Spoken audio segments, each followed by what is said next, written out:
Hey there, humans. Welcome to the Internal Crossroads podcast. I'm finally doing this. Ooh, a little bit terrified.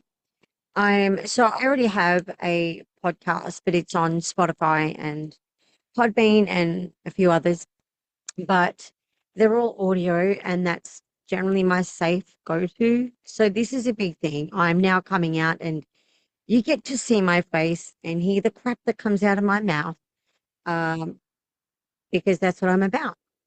So I created Internal Crossroads earlier this year when I went through a relatively large life change. And um, yeah, it was like a massive shift for me. And all of a sudden, everything I had wrestled with for my entire life, I'm nearly 50, and I've been battling with myself for years and years over what I should and what I shouldn't be doing. And I always kind of come back to this. Yeah, it's been a absolute crap show trying to kind of find my feet, but it was really important for me to create this channel because I want to be able to talk more openly about, well, for me, what consciousness means, the topic of UFOs. I want to talk about experiences and all the things that we're not supposed to talk about, which it's lovely to see that there has been a massive change in that, a massive shift, which is great. So right now, I was going to release this a few days ago, but I've been very preoccupied with family, so I'm doing it now, and I am absolutely going off track. And it's not going to be how I'd planned it. It's not going to be polished. It's Look, I'm not a polished person, and if I could get away with swearing like a sailor, I would be doing that. So this is not going to be polished. This is just going to be my random thoughts, and that's it. Okay. So I wanted to kind of bring up the topic of the age of disclosure, which a lot of people are talking about right now. And there is a lot of, comments and a lot of there's negativity and then there's positivity on the whole topic. And a lot of people want to hang Lou up and beat him to death, I'm sure. There's a lot of people that don't believe him. There's a lot of people that have a lot of issues with the entire documentary. And I will give a lot of people that there's a lot of holes in that entire thing. But I also know that there's probably reasons that there are holes. So that's not my issue. Okay. What is kind of driving me a little bit crazy right now is that it feels like people kind of expect truth to kind of arrive in some government letterhead, but proof isn't the whole story. I know everyone's waiting for the perfect video to drop, the perfect document and the perfect whistleblower. And we've had some amazing, amazing whistleblowers. And honestly, so much respect and admiration for what they've been willing to come forward and do. But what if needing this proof is actually slowing us down? Consciousness expands through, openness, not paperwork. Let's be real. We're so scared as human beings to be wrong that we're missing what's right in front of us. Official titles, all these X this and X that and military people, and like, yes, great. They have credibility and they have standing. No one can argue that. But they're not the only credible voices out there. It's driving me mental. I have to be honest. Everyday people have been living with all of this for decades, probably longer. But let's talk in decades, okay? There are witnesses, contactees, abductees, CU5 participants, lots of people like me. And these stories, all of these stories, matter just as much, sometimes more. And look, and let's get one thing straight. At the moment, it's all about the US government and what the US government's hiding and all the secrecy and blah. Look, there's no denying, you know, um, the volume that occurs in the US. There's absolutely no denying, how massive it is there. But let's get one thing straight.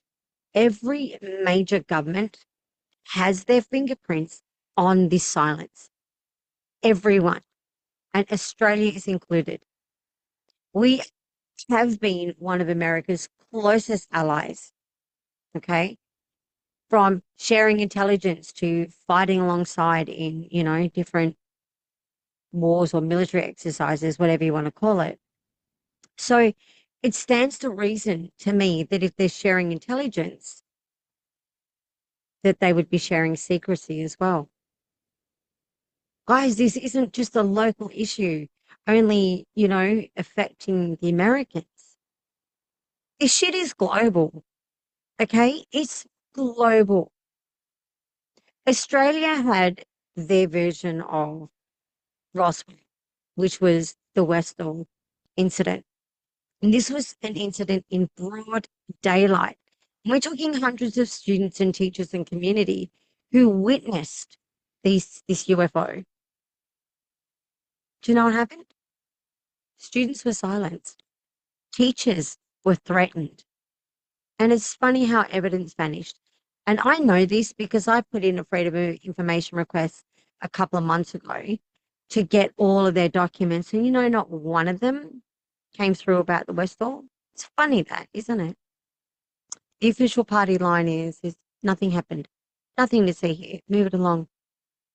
Very Australian.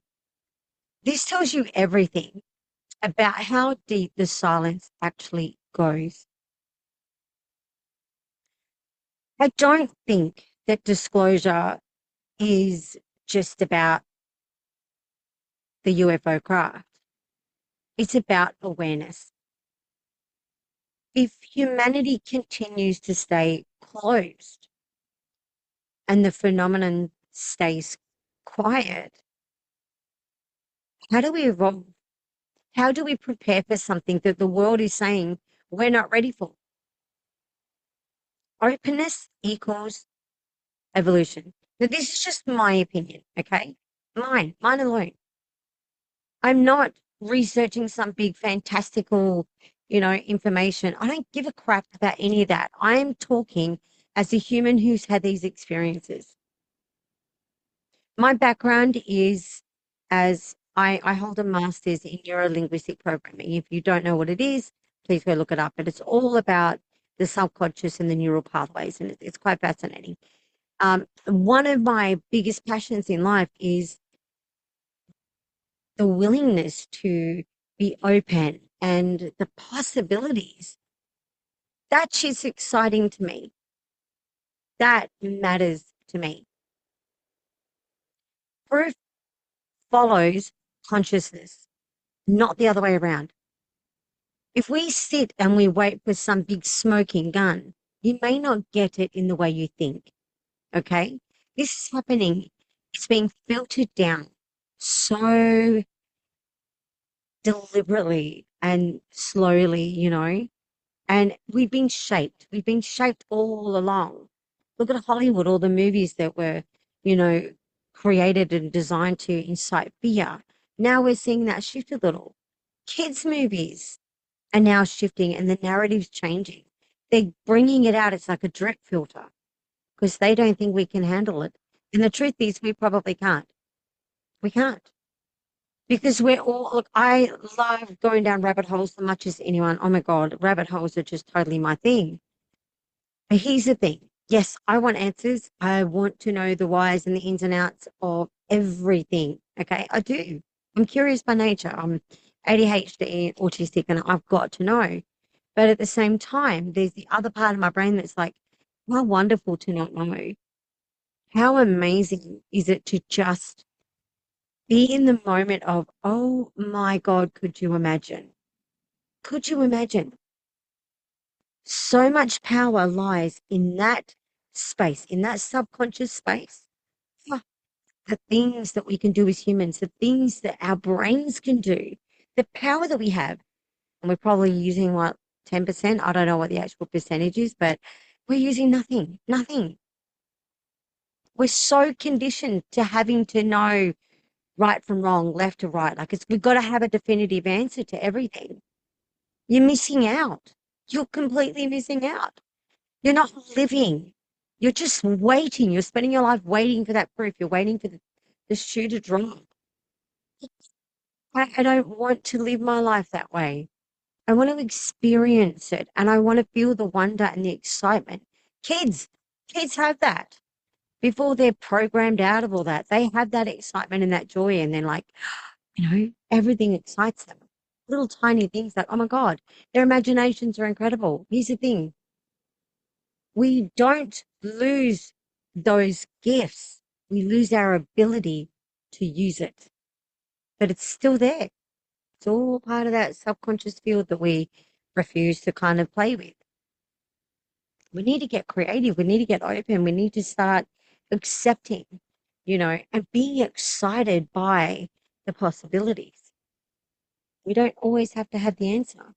The joy is in the discovery. And that's where we learn. That's where we grow. And that's where we finally get to evolve as humans. We need to expand our consciousness. Disclosure is not a government event. It's a human one. We need to take that control back. We need to actually start taking accountability for where we are in this whole situation. It's us. It's not the powers that be or the government. It's us. It all lies with us. As experiences, there are so many out there. They were first, not the government. And they deserve to be heard and they deserve to be acknowledged. This need to prove whether or not something's real or not diminishes their experiences, and it further perpetuates this, whole secrecy and this shame agenda and this ridicule that's been happening for 80 plus years. The governments have been doing this. We're so hell-bent on we've got to have proof. We're still doing it. We're still victimizing these people rather than just going, it sounds a little crazy, and I'm not going to lie, some of it sounds absolutely batshit crazy.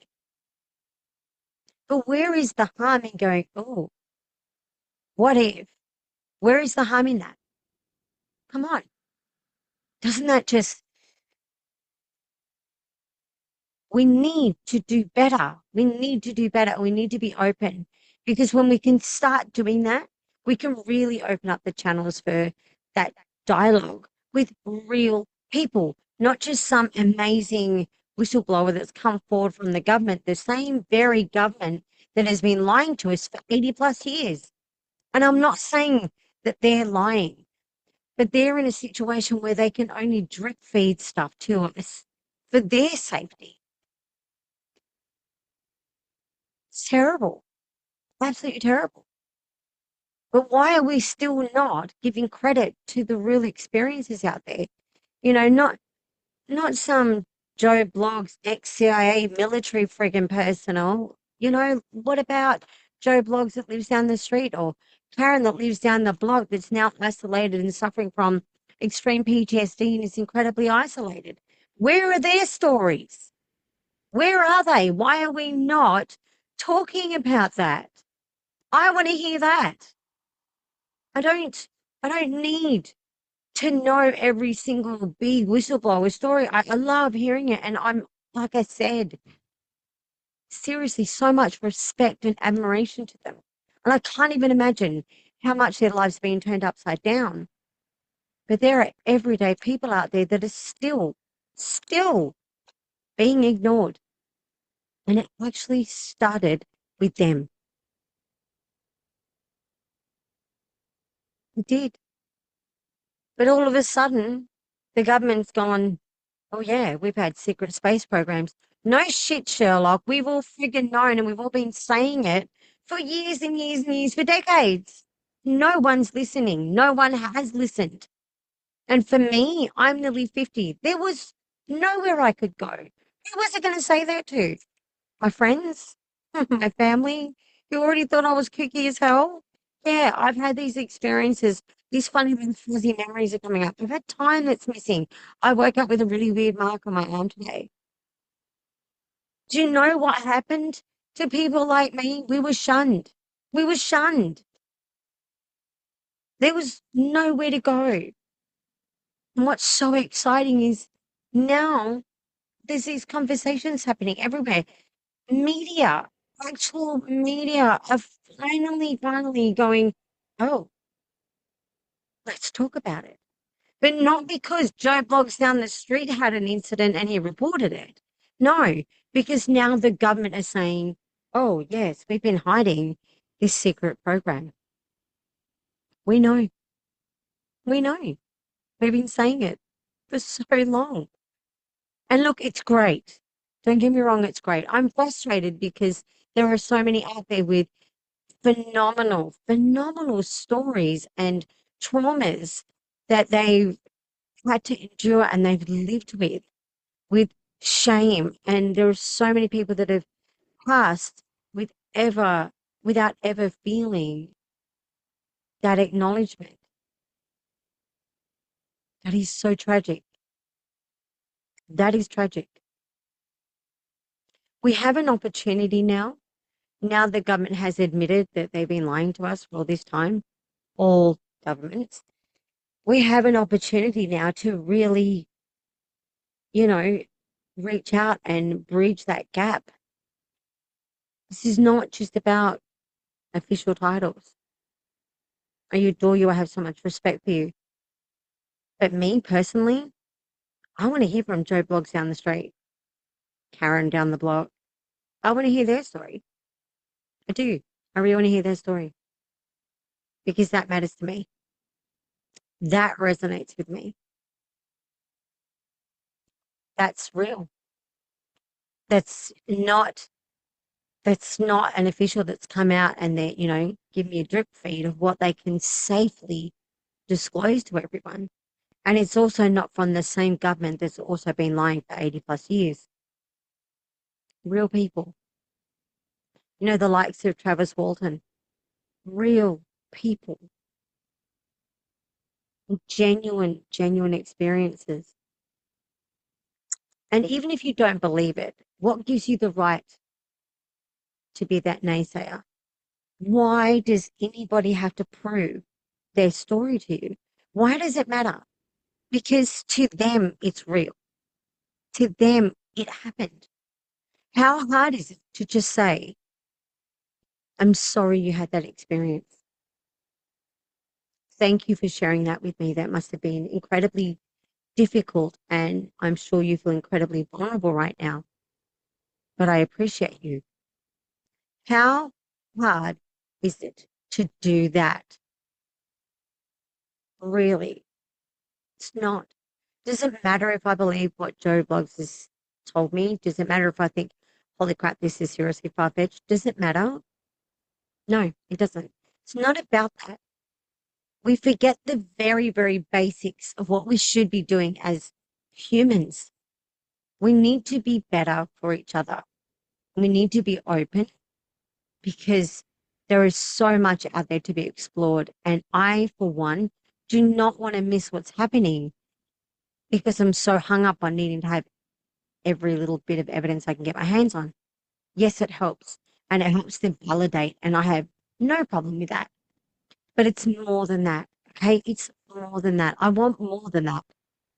Yes, it helps to see that and go, oh my God, we're not crazy. This is what's been happening. That's amazing. But we're still overlooking people. So that is what my channel is about. Not, interviewing some prominent person that's coming forward. Don't get me wrong. I would love to do that, but it's not always about that for me. And you don't have to like what I'm saying. You don't have to follow me. You don't have to do any of that. I hope you do, but you don't have to. But if you've experienced this ever, or you know someone that has, and you still feel alone, please know that my space is open for you. And I want to hear your story. I want to talk to you. Like your voice matters, and I want you to be heard and acknowledged. Okay? So that's my why. That's my why. And look, I will stop prattling on now. This is my first episode, and I kind of just wanted to give you guys a bit of an insight into me and what makes me tick and where my brain goes. And yes, I love rabbit holes, and I'm still going to explore, and I'm still going to find all the information that's coming through incredibly fascinating. Absolutely. Um, but it's not just about that for me. Okay. It's not just about that. I really want to hear the real human experience. So if that is you, please know you are not alone. Okay. You are not crazy. Personally, I think you're just ahead of this stage of our evolution because you've already seen it. You've already felt it. You've already lived it and you already believe it. To me, that puts you ahead. I hope that you've watched this all the way to the end. If you did, you're a freaking legend, and I am very, very grateful to you. Please, please, if this is something that resonates with you, please hit that like button and don't forget to subscribe and please share. And always stay curious. Curiosity is so important. Be curious and ask questions and explore. And yes, keep questioning because that's massive for us. But above all, stay open. Stay open to the possibilities, okay? And stay you. Thank you so much for watching. Until next time, this is Internal Crossroads. Bye.